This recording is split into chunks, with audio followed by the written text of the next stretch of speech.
gusto sa Ginoo mga kaigsunan. Now, I will quote to you one verse only in the book of John chapter 8 verse 32.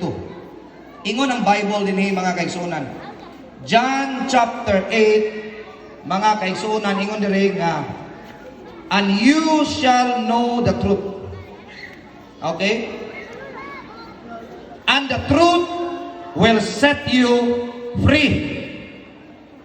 Ginabalik-balik na nakugwali nis mga members. You shall know the truth. Mailhan nimo ang kamatuoran. Og ang kamatuoran muhatag nimo kagawasan. Unsa nga kagawasan, pastor? Kagawasan gikan sa sala. When we talk about the Bible, ang kamatuoran sa Bible dili religion. Ang kamatuoran sa Bible dili scriptures. Ang kamatuoran sa Bible only the name of Jesus. Listen to me. Mga basketballista diya sa Luyo. Dili si Pastor Luther nag-promote og religion. Religion cannot save us. Kaning tipok-tipok bitaw na to, insisi din kaluwas na to. Nagtipok-tipok lang ta nga natay ngalan nga New Covenant Church para nga nay identity sa community. But dili ni kaluwas ang mga ngalan sa religion. Usara ka ngalan ang makaluwas sa tao. Ingon ang Bible. Jesus is the way, the truth, and the life. No man comes to the Father except by Jesus Christ. Palakpakan na to si Jesus. Kinsay kamatuoran? Dili ang scriptures, kundi the person named Jesus Christ. Ingon ang Bible, and you shall know the truth. The truth means definite article. You will know Him. Kinsa na? Si Jesus, you shall know Him. And when you know Jesus, He will set you free. Ang una bitaw niyang gi-free sa tuwa, ang sala. Gusto ang Ginoo nga makasabot ka nga gipasaylo na ang tanan nimo mga sala. Mga konsehal, please, kapitan, mga leaders, mga kabasketballista, tanan nga ni adri, mga guests, mga silingan, mga kaigsuonan nga ni adri, dili ta kapasaylo sa atong kaugalingon sala. Dili pud ta kaluwas sa atong kaugalingon, di ba nga kanya-kanyang kaluwasan? Bisan kanang word nga kanya-kanyang pagtuo, kanya-kanyang pakigrelasyon sa Ginoo, pero dili kitay makaluwas sa atong kaugalingon. Unsaon pagluwas nimo sa imong kaugalingon nga makasasala man ang tao? You need somebody who rescue you. Panalitan malunod ang barko, tanan na hapit mamatay, pero kinahanglan kag somebody mo itsa nimo salbabida aron ka maluwas.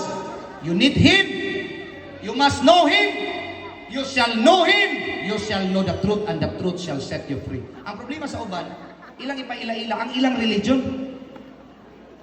Nasabtan ninyo? Dili religion ang makaluwas. Jesus, the name above every name, that every knee should bow and every tongue should confess that Jesus Christ is Lord. Munas Pastor Luther, bisag kinsang relihiyon, unsang ngalan sa relihiyon, amigo nako. Kaya nga naman, dili man relihiyoso kay ko, di man ko relihiyoso nga tao. Relationship man ang akong kini, nalipay ko anong ni amo, because we establish a relationship. Pwedeng nakaila ko ninyo nga konsehal mo, pero wa mo kaila nako. Paminaw mo mayo, paminaw, ako nang ginabalik-balik. Kitang tanan kailat ang Bongbong Marcos atong presidente. Unyang inyong mailhan kanang sa TV pag yun dili personal, tama? Inyo dayong hukman dayon siya no, bati kay bati gyud mo ina bati gyud ana no. Pero sa labi tinod wala tay right no kung wala kita kailakin sa siya. Na-gets ninyo? Kaila mo ni president nato karon? Kinsa man? Ang question, kaila ba siya ninyo? Kaila ko nila konsyal. Na nakailasan sila nako, ang tawagan na relationship. Invite na ko sila, ni-ani sila, relational. Nasabtan ninyo? Relasyon ang dili relihiyon. Kaya kung relihiyon, lain matag relihiyon. Si konsyal, laing relihiyon. Si konsyal, laing relihiyon. Kung relihiyon ang basihan, divided ta. Di ta mag-usa, tama? Pero kung nala ni Jesus, mag-usa ta. Kaya mao may Savior na itong tanan. Yung sa inyo sa Bible, you shall know the truth, and the truth will set you free. Kung saan ang i-free ka sa truth ni Jesus, i-free ka niya, gikan sa itong makasasala kung mailhan nimo siya, ipasaylo di ay ang tanan nimong mga sala. Are you listening this afternoon? Tanan nimong sala, ipasaylo na! Kano sa ipasaylo? Dito sa cross sa Calvario, siya namatay para nimo. Imong uyab, imong bana, imong asawa, nagpakamatay ba para nimo? Wala. There's somebody who died at the cross and His name is Jesus Christ. And this message nga akong gi-preach ninyo, mauni ang mensahe nga nakapaluwas ka na itong tanan if you believe. Tanawang John 3:16, for God so loved the world that He gave His only begotten Son, that whoever believes in the name of religion, no, that whoever believes in Him should not perish but have everlasting life. Gusto ka matug langit? Maluwas ka? Tuhoy si Jesus, dili relihiyon. Tuhoy si Jesus, and you shall know Him. And the truth, Jesus is the way, the truth, and life will set you free. Pastor, asa man ang topic nimo nga live your best life now? Kung saon na yung i-bless tag maayo, kung saon nga natay best life karon. Ang pagtuo sa uban, ang best life basta daghang kag kwarta. Giprove na daghang kay kwartahan nga tao, pero way kalipay. Naanan niyang tanan, pero wag gyapon kalinaw. Nay kwarta, nay sakyanan, nay balay, wasi kalipay, wasi kalinaw, gubot kaayo, daghang kayo mo treat sa iyang kinabuhi. Kwartaan siya pero masulupon siya nga tao. Giprove na sa mga millionaire, billionaire, trillionaire, gisulti nila na ay vacuum na kulang sa ilang sulod. Kaya ang labing tinuod, ang tao gikan sa Dios. Kung wala kay Dios sa imong kinabuhi, kulang yun ang imong kinabuhi. Dili relito ng imong kulang. Kabalo ba mo ang solusyon sa mga nga, ang solusyon dito sa sala, religion? Kadausan nato na religion pero grabe gyapon ang dautan ang tao. Tama no? Ako nagtuo kung ang matag usa nato mabag-o kung makailan ni Jesus. Pareha sa imong tapad karon nga nakailan ni Jesus, nakadungog sa wali ni pastor, ug ikaw na ilhan mo si Jesus, nakay relasyon ni Jesus, mabago imong kinabuhi, di na ka magbuhat og dili maayo. Dili religion. Kung ingon ka nag-claim religion, tanan kanang mga bright ka tao dito sa Manila, nag-claim og religious sila, pero pertigyo kayo ka dautan. Nasabtan ninyo nga ison? Dili religion. Ang gikinahanglan sa tao nasa relasyon sa Ginoo. Balik ko nako. Diri ko ma-example sa tuma konsyal. Pananglitan kaila ko ninyo, pero kamo kaila nako, way relasyon. Pero nakaila ko ninyo, nakaila po muna ko, niya suod ta na relasyon. Kaila ko sa presidente, pero wasa kaila nako, wala relasyon. Paminaw, daghan ang nagsulti. Pastor, iya kaluwasan, nakaila ko sa Ginoo. Kitang tanan man nakaila sa Ginoo. Ang pangutana, ang Ginoo ba nakaila na to? Ingon ang Bible, you shall know the truth. Kabalo mo sa meaning sa no? No in the Greek word, no ginosko. Greek word sa no, knowing, ginosko. Tulo ka butang akong i-share ninyo. End ako ane. Ginosko, which simply means number one, to know. Simple. To know, sa Binisaya, pag-ila. Ginosko, ang original meaning sa to know, you shall know the truth, and the truth shall set you free. Ginosko means, number one, to know. Binisaya, imo siyang mailhan, mahibaluan, kinsa si Jesus. Number one. Number two, na meaning sa ginosko, number two, to understand. To understand, masabtan si Jesus. Masabtan nimo kinsa siya, si Jesus. Masabtan nimo.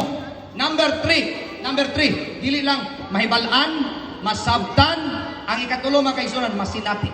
Experience. Nay tao, nay religion, pero why kasilatian sa Ginoo? Wala ka ila sa Ginoo.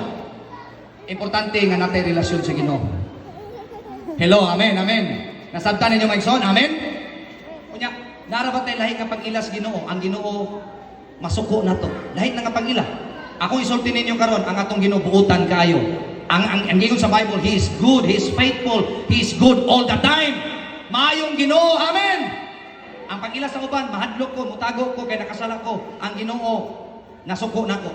Kabalo ba mo sa Bible, biblical, sa Garden of Eden, sa diyan nakasala ang tao? Diba? Sa wala pa nakasala ang tao, mag-istoryahan na ang Ginoo ang tao. Pero sa diyan nakasala ang tao, mag-date unta sila, magkita sila otro. Niadto ang Ginoo sa tanaman sa Eden. Read your Bible. Niadto ang Ginoo sa tanaman sa Eden, nangita sa tao. Ang tao human sa nakasala, siya ay nagpalayo sa Ginoo.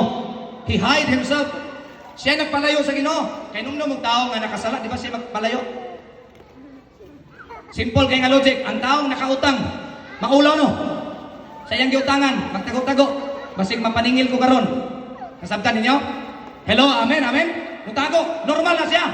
Pero sultihan ta mo, bisan pag nakautang ka sa Ginoo, nakasala ka sa Ginoo, ang Ginoo ni duol gyapon sa tao. Where are you, Adam and Eve? Niara mi Lord, nagtago mi, nag-hide mi, kay nakakita mi, hubo man dai mi. Who told you? Kinsa nagsulti ninyo? Katong Satanas nga nagpintal nila. Who told you? Kinsa may mentor nimo? Kinsa coach ninyo? Hello, amen. Kay kabantay mo sa social media, gipatay katong si Charlie Kirk. Kinsa nagsulti katong eskwelahan nga nag-brainwash atong bata noon nga nagtira. Who told you? Kinsa imong friends, kinsa imong barkada. Mga higala, pilia kung kinsa ang mga tao mosulti sa inyo. Hayahay niya akong mga amigos basketball kay amigo mig basketball, sinagoy akong dating pero ang ilang amigo na ay maayong panambagon kung sila moduol nga ni kanako. Libre, walay bayad. Hapuhap, paisnakon pa nako, pagkahayahay. blessing dapat kita sa community mga kaigsoon. Nag-gets ninyo mga kaigsoon? Amen, amen. Who told you? Kung kinsa imong perminti madunggan, kung ang madunggan nimo mga daotang tao, mahimo pug ang daotan. Ang madunggan nimo aktivista, mahimo pug ang aktivista. Pero kung imong madunggan ang pulong sa Ginoo, matakdan ka kung kinsa ang Ginoo sa atong kinabuhi. Hello, amen, amen. Nasabtan ninyo mga kaigsoon? Okay. Ako ni siyang isulti.